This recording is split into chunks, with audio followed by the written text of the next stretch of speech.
I gazed at the text message from my father for a whole minute, allowing the familiar sting of rejection to wash over me. Meetings at 10:09 a.m. You can watch the live stream. The boardroom is already too crowded. Sutton Technologies impressive. Headquarters rose 40 stories into the Manhattan skyline, each window reflecting the morning sun. A reminder of all I had contributed, I crafted the strategy for our international expansion that transformed us from a $20 million family-owned business into a $400 million tech powerhouse. Yet, somehow, I was excluded from a place at the table. My name is Catherine Sutton, and at 35, I technically held the title of Executive Vice President of Global Strategy. Technically, because my father, Richard Sutton, had been gradually stripping away my duties over the last year, reallocating them to my younger brother James and his fraternity buddy, CFO Mark Davidson. I glanced at my watch. 9:45 a.m. The acquisition meeting was about to commence. Masterson Corp., our largest rival, had made an unsolicited offer to buy Sutton Technologies for $580 million, a hostile takeover disguised as a friendly approach. "Miss Sutton," my assistant Olivia Pierce said as she appeared at my office door. "Everything's ready." I nodded, attempting to mask my resentment.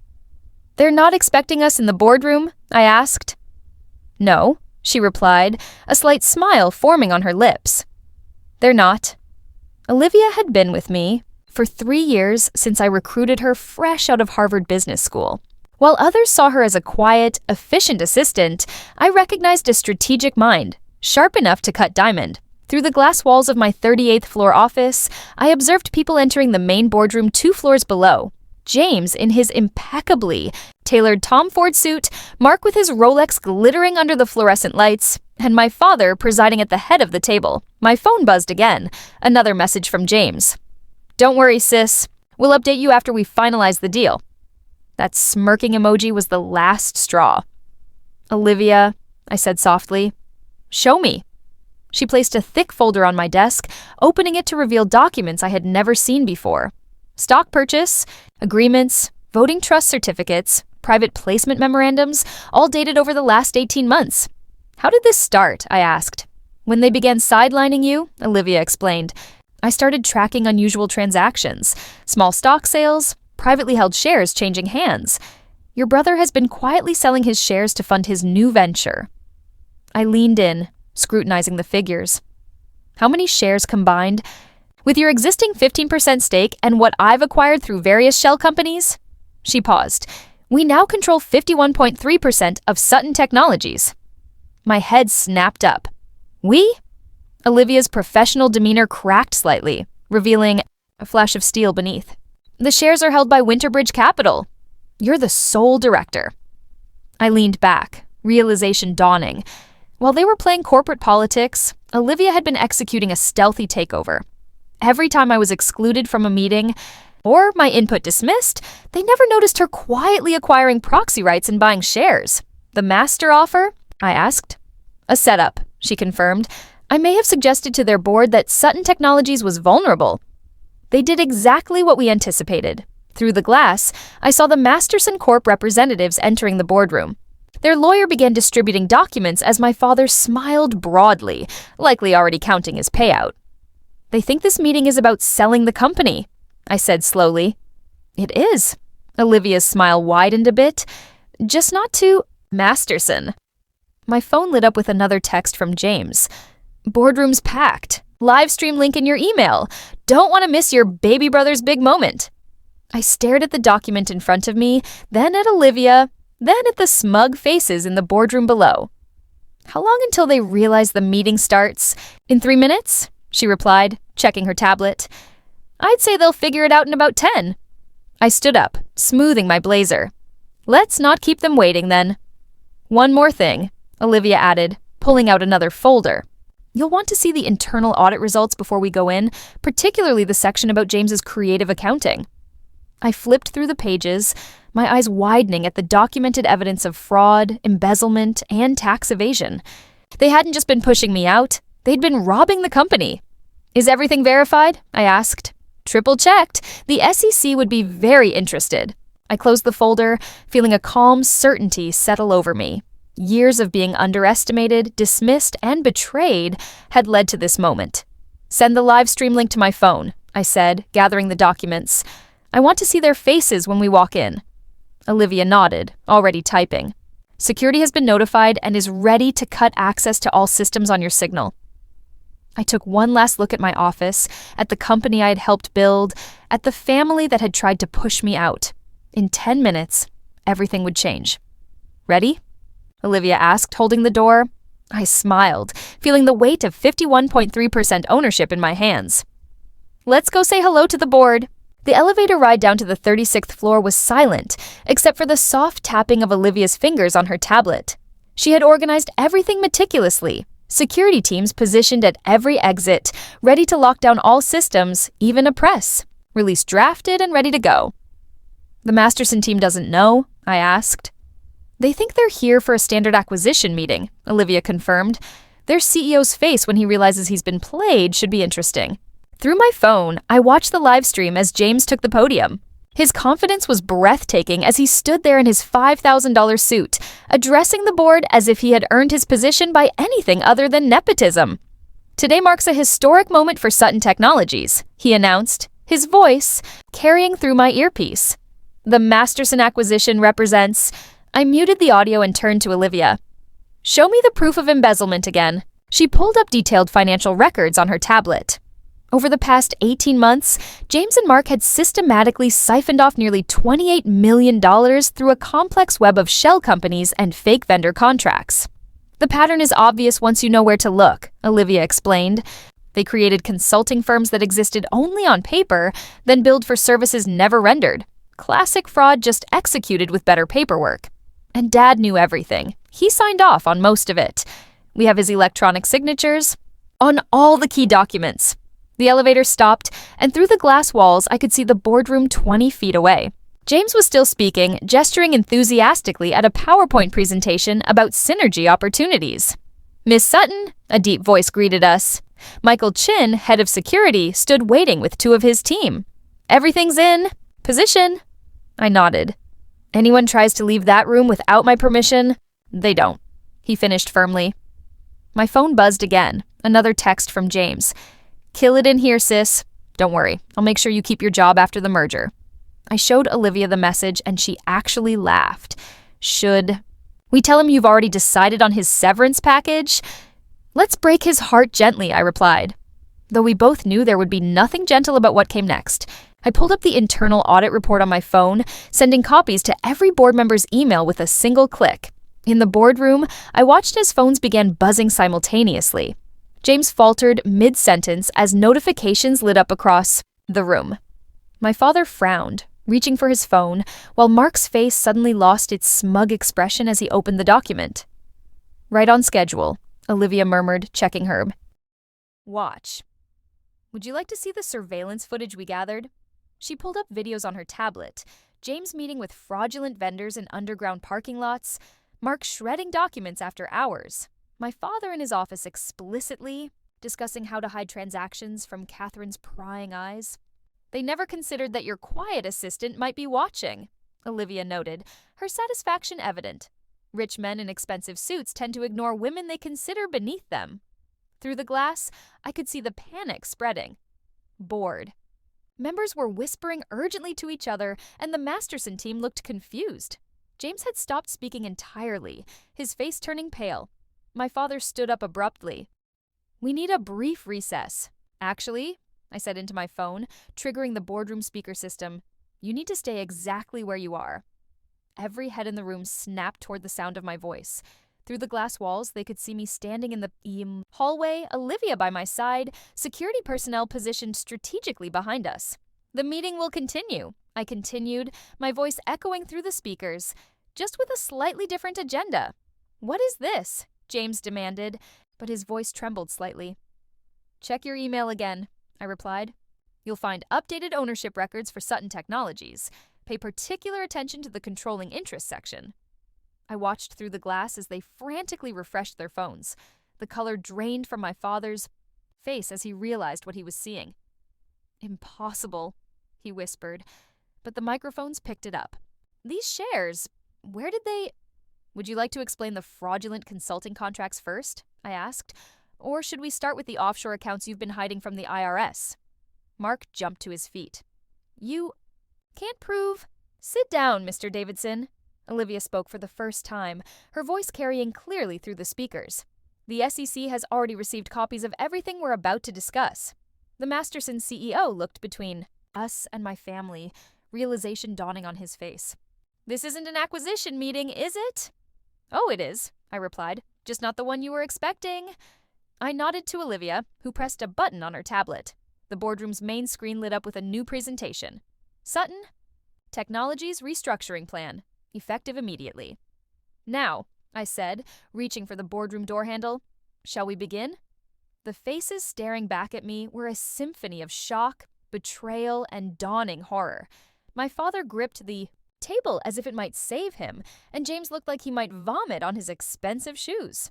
I smiled, feeling the weight of years of dismissal fall away. I hope you saved the livestream link, little brother. You won't want to miss what happens next. The boardroom fell silent as I walked in. Olivia 2 steps behind me. Security, stationed at every exit. The air felt charged, like the moment before a lightning strike. Catherine, my father began, attempting to regain control. This is highly irregular. Irregular? I cut him off, my voice sharp like the $28 million missing from company accounts, or irregular like the fake consulting firms James had been running. The Masterson team shifted uncomfortably in their seats. Their CEO, David Masterson, looked as if he was calculating his fastest escape route. Mr. Masterson, I turned to him, I apologize for the deception. You were brought here under false pretenses. I'm beginning to gather that, he replied dryly. Olivia, please show everyone the real numbers. She pressed a button on her tablet, and the screen filled with transaction records, bank statements, and damning email threads. Over the past 18 months, I announced, James Sutton and Mark Davidson, with full knowledge and approval from CEO Richard Sutton, have systematically embezzled $28.4 million through a network of shell companies. James jumped to his feet. You don't have proof. September 15th, 2:14 p.m., Olivia interrupted smoothly. You're meeting with Thomas Werner in the parking garage of the Four Seasons. Would you like to see the surveillance footage? She pulled up the video, and James's face turned from red to gray as he watched himself accepting an envelope. The audio was crystal clear. Dad will sign off on the invoices, Catherine won't notice a thing. Or perhaps, I continued, we should discuss the offshore accounts in the Cayman Islands, the ones holding funds stolen from company pension plans. Mark Davidson started edging toward the door, but Michael Chin stepped forward, blocking his path. Sit down, Mr. Davidson, I said coldly. The FBI will want to speak with you about those wire transfers. My father stood up slowly, his authority visibly crumbling. Catherine, whatever you think you found, we can explain. Like you explained cutting my voting rights? I asked. Or how about explaining why my signature was forged on board resolutions I never saw? I nodded to Olivia, who distributed thick folders to each board member. Inside, you'll find detailed evidence of fraud, tax evasion, and securities violations. The SEC has already been notified. I paused, letting the threat hang. There might be room for discretion depending on your cooperation in the next few minutes. The independent board members were already flipping through the documents, their expressions growing more horrified with each page. Jesus Christ, Richard, one of them muttered. What have you done? What I had to do, my father snapped. This company needed strong leadership, not some overeducated consultant playing at business. Playing? I laughed, the sound sharp enough to make him flinch. While you were playing with fraudulent contracts, I was building the Asian market from scratch. While James was stealing from pension funds, I was developing the technology that tripled our market share. I walked to the head of the table, his seat until now. Would you like to know what your strong leadership has cost? I pressed. A button, and new figures filled the screen. Stock value down 23% in 6 months, client retention falling, innovation stagnant. The Masterson offer would have solved. The Masterson offer was a trap. David Masterson himself interrupted. One your sister apparently set? He turned to me, genuine admiration in his voice. Well played, Miss Sutton. Thank you, I replied. Now shall we discuss the real changes happening today? I placed a single document on the table. Winterbridge Capital now controls 51.3% of Sutton Technologies. I am the sole director." "Impossible," James whispered. "I would have known if that many shares were—" "Too busy checking your offshore accounts?" Olivia asked innocently. "Or maybe too busy ignoring the quiet assistant who watched you steal from your own company?" The room erupted in chaos. Board members demanded explanations. The Masterson team started gathering their things, and James looked like he might pass out. "Enough!" My voice cut through the noise. "Here's what happens next." I began laying out documents one by one. "Richard Sutton, James Sutton, and Mark Davidson are hereby removed from all positions within Sutton Technologies. Your access to all company systems and facilities will be revoked in—" I checked. My watch, approximately 45 seconds. "You can't—" my father began. "I can, and I am.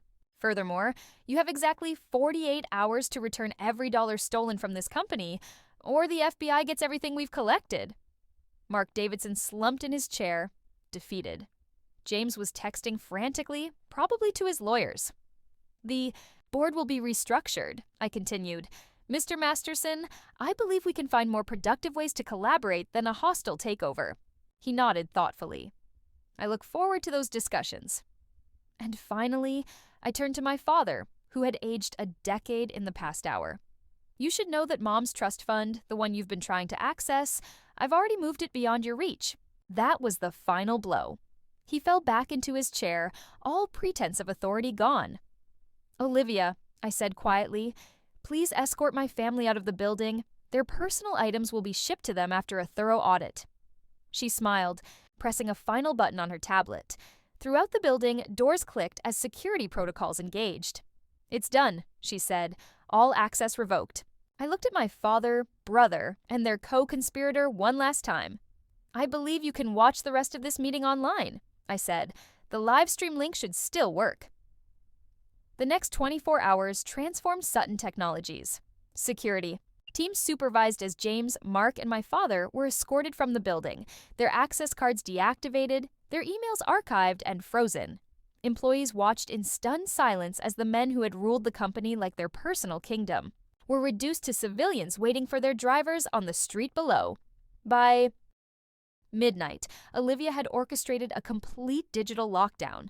Every password changed, every account secured, every document preserved for the pending investigations.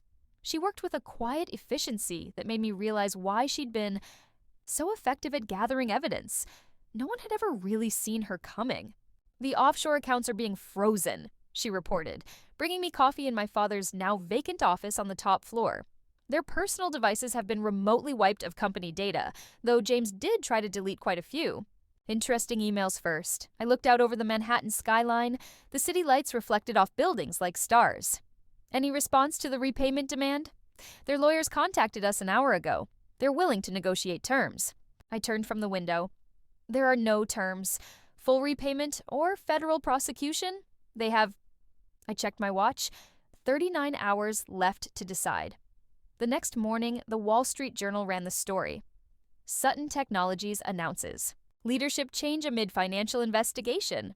The stock actually rose 8% in early trading as investors responded to the transparency and decisive action. I spent the day in back-to-back meetings with board members, executives, and team leaders. Many had suspected something was wrong, but had been too afraid to speak up. Now, with evidence of the fraud exposed, the stories came pouring out.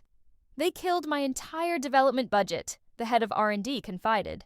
"They said we needed to focus on core profit centers. Now I know where that money really went." By evening, the first wire transfers arrived. James surrendered first, returning $8.2 million from his Cayman accounts. Mark Davidson followed with $6.5 million, along with a signed confession his lawyers probably hadn't approved. My father held out until hour 47. His transfer of $13.7 million came with a single-line email. "You've destroyed this family." I forwarded his message to Olivia, who had become my de facto chief of staff. She replied within seconds, "No, they destroyed it themselves. You just exposed the rot." 1 week after the takeover, I called my first full company meeting. The OAM auditorium was packed with employees from every department. The tension was palpable as I took the stage. "Many of you have worked here longer than I have," I began. You've watched the company grow, change, and lately stumble. Today, I want to share our path forward. Over the next hour, I outlined the new vision for Sutton Technologies: increased R&D funding, restored pension plans, merit-based promotions, and a complete restructuring of the executive team based on talent rather than connections. Transparency and innovation will be our foundations, I announced. No more hidden accounts, no more fraudulent contracts, no more decisions made in secret boardrooms. The applause started slowly but quickly built to a thunderous standing ovation. In the back, I saw Olivia smile for the first time in days. The changes came swiftly after that. David Masterson and I negotiated a strategic partnership instead of a takeover, combining our technologies to open new markets. The stock rose another 15% on the announcement. James attempted one last power play, trying to rally shareholders for a proxy fight. It died quickly when Olivia released evidence of his attempts to delete incriminating emails. He resigned his shares in exchange for avoiding criminal charges, though the IRS still had a keen interest in his tax returns. 3 months after the takeover, I sat in my office reviewing quarterly results. Revenue was up 24%, employee retention improved, and the innovation pipeline was fuller than ever. A knock on the door interrupted my analysis. Olivia entered carrying a newspaper. "You might want to see this," she said, handing me the business section. The headline read, "Sutton Technologies named most innovative company in tech sector." Below was a photo of me in the new research lab we'd opened, surrounded by engineers and developers. "There's something else," Olivia added, placing a folder on my desk. "Your father's trying to access the company pension fund again, through a proxy this time." I sighed, opening the folder. "Send everything to the SEC, no more protecting them from consequences." She nodded, then hesitated.